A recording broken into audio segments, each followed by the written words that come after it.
I am Ryan, your host. The brain is incredibly resilient and possesses the ability to repair itself through the process of neuroplasticity.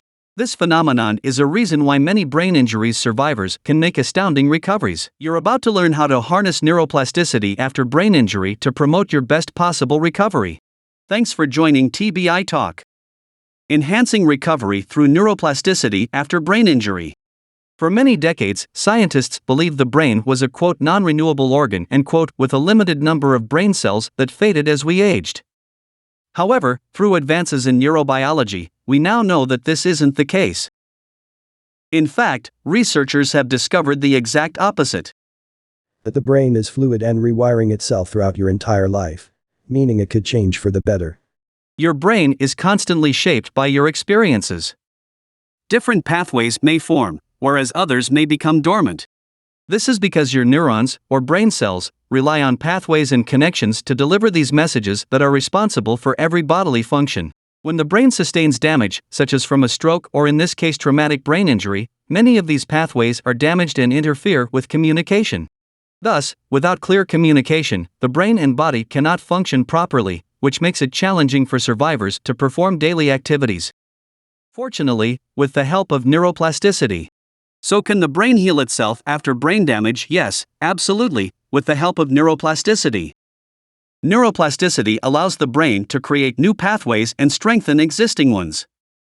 This enables healthy parts of the brain to compensate for damaged areas.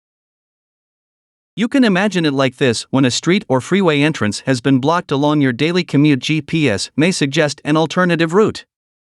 This alternative route may be unfamiliar and take longer to navigate, but it will lead you to your destination.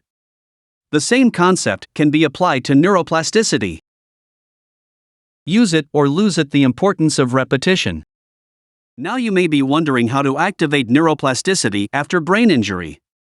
Neuroplasticity is best activated through repetition or mass practice. The more you practice a certain task, the stronger your neural connections become. As previously mentioned, the brain adapts the experiences.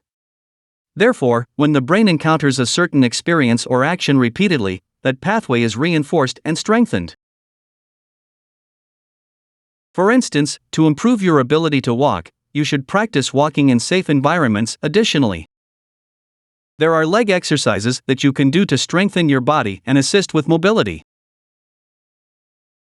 Important to practice impaired skills after a brain injury to prevent loss of function altogether.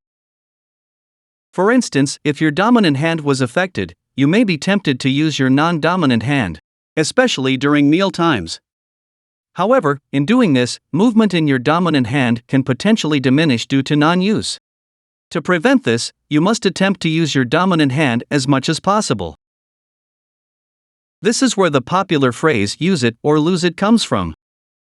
Pushing through neuroplasticity. During the first few months of brain injury, the brain enters a heightened state of plasticity. In this state, the brain spontaneously repairs itself and survivor often experiences rapid progress. Therapy may also have a much more visible impact during this time. This of course an exciting time, but can be one of concern too.